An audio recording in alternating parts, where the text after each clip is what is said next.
Everything started because I wanted to produce this sculpture in the middle of the ocean, because it came out of a story that I heard in a dialogue. So somehow it starts with me listening a story. Somebody told me that it is possible that there are some factory boats and people can carve the marble during the trip in the middle of the ocean from China toward Europe.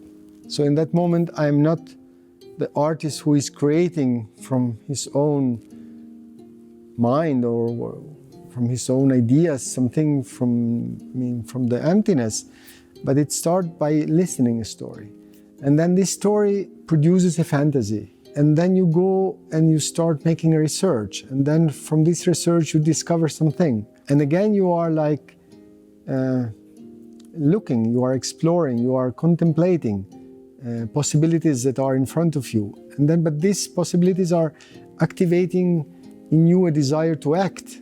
So to go to China, to see these spaces, to meet people. So I start thinking about, is it possible? Can I make it happen? Can I deal with these guys? Can I have the chance to be there and see how it works?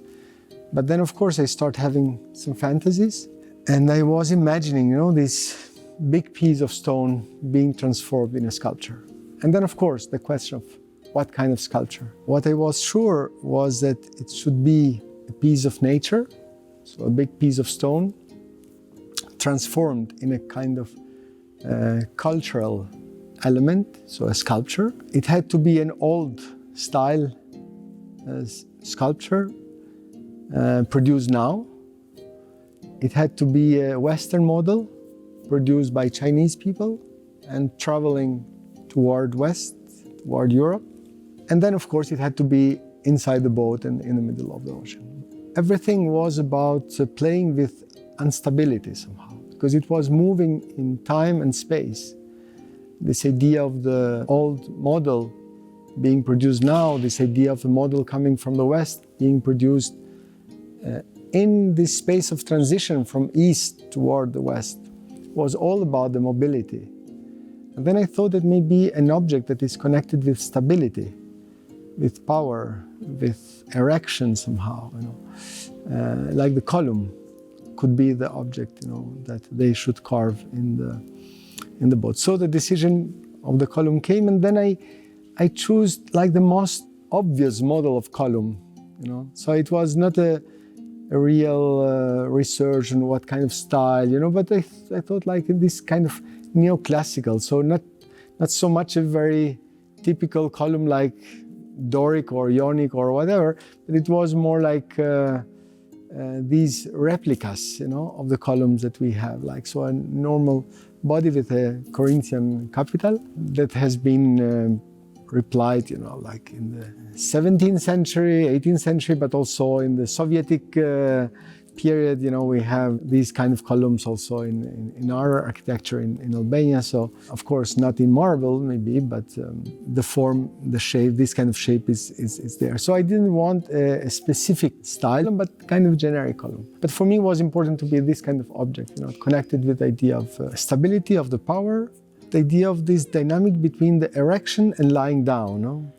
So, because I always was imagining this object, being in this position, like lying down. So this tension between the possibility of being erected and not being actually erected, but remaining in this state of kind of rest, like sleeping column. So it's all about, this symbolism that it carries as a column, but also the whole story that produced it, So it makes it also quite actual and immediate, because then the video that it comes together with the sculpture, it's bringing it to the reality of how it is produced, and so it's this story that the video is showing of how this piece of mountain, I like to call it, because it's taken really from this quarry in China, is like cut off and then brought to this boat, and then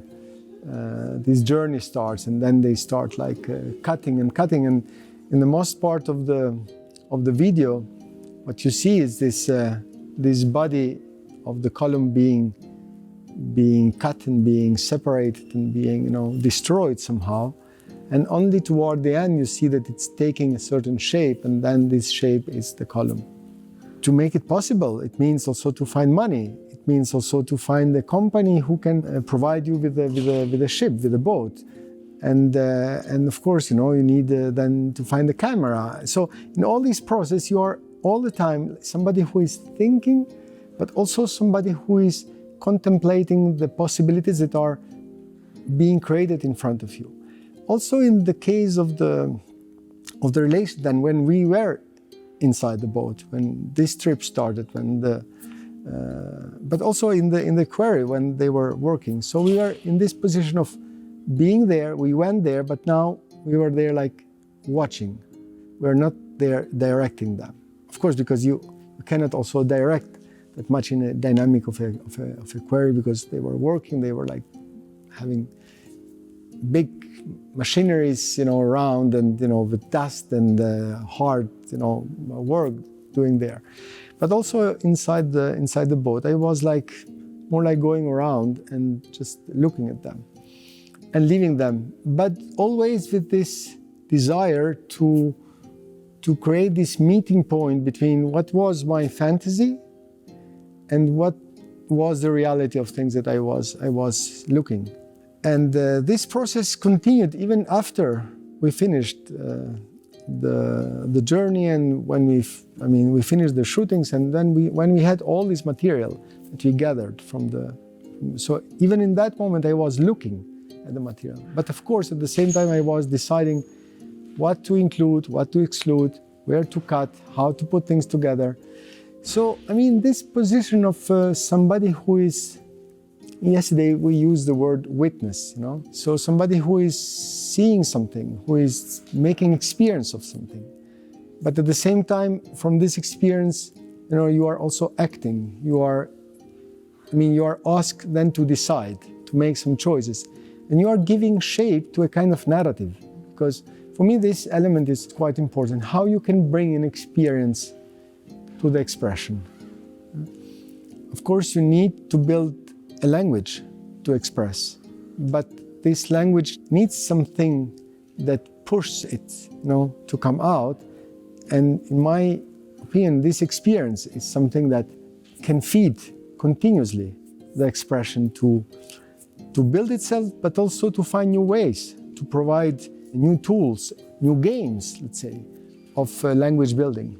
When I was imagining this journey, when I was imagining this process, everything was happening in my head, but of course I needed to verify it. I needed to make it happen. So this is also an interesting process, how you combine the reality with the fantasy, how you combine your imagination with facts somehow, and then how you bring then the facts, how you make it happen. So you make it like a fact, but at the same time you want to bring it back through the work to the level of imagination that you had in the beginning, and not to present it as an information piece, So I always was thinking about this, and I never was imagining words in this piece, even before. But at the same time, it was also because I have a bit some doubts about this possibility of the words to explain everything, because we have this pretensions that the words are able to explain, and the words are able to build meanings and to somehow to explain thoughts. But I wanted to exclude the words and to leave all these other elements that, in my opinion, they are expressive enough to say something, but of course they need a more careful attitude, let's say, in front of them to be perceived. So I thought that, their faces, their bodies, their gestures, could be expressive enough in this case, not bring it to the words that somehow, they come with this authority of telling the truth. And I didn't want to tell the truth about this work. When I met them, when I was there, we didn't talk that much because they didn't speak English and I couldn't speak Chinese. We had some body communication, and we drank some alcohol drinks like this rice, kind of rakia. I admired them, you know. I admired them, you know, this aspect of, you know, of the hard work, of being exploited, of, you know, this tension that it's always there, you know, in this logic of, you know, that somehow this work wants to underline through activating this logic, you know, so through being part in the crime somehow. But at the same time, together with that comes also their presence, first of all, and of course their knowledge and their dignity, and also their humanity, their faces, their bodies, their expressions, and also this kind of deep connection with what they are doing. This is something that we lost in the last times. I mean, they work with marble because their fathers worked with marble, because their grandfathers worked with marble. So they know this material. The way they touch it, the way they deal with it, you know, it's something, it gives you this confidence. And when I showed this piece in Montreal, I got a beautiful letter from an architect who sent actually this letter to his colleagues, to his employees. And he was underlining this fact that once the architect was somebody who knew so well the material that then was doing things with the material.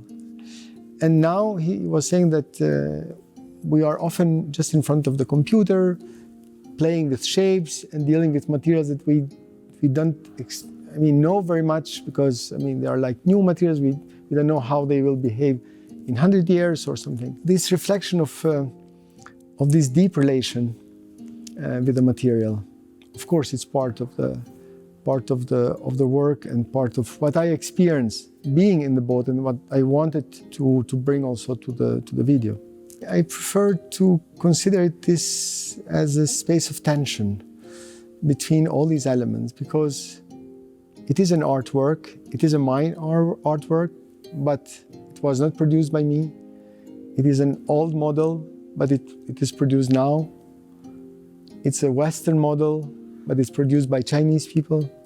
So in this sense, I don't give to this piece a kind of fixed position, because, as I said before, I imagine it traveling in space, but I also imagine it traveling conceptually, in this space of thought, between being considered or being identified an art piece, or a crafts piece, or a Chinese piece, or a Western piece, or an old piece, or a new piece. This is another aspect, that's why I show the departure, but I never show the arrival of the column. Somehow the column is traveling again, So actually it was traveling to come here from Riga. Before Riga, it was traveling from Warsaw to London, to Venice, to Milano, to Paris. So this is a piece that somehow its destiny is to keep traveling somehow. So also, in my opinion, the idea of the arrival, it's relative, What is important is that this column is traveling somehow.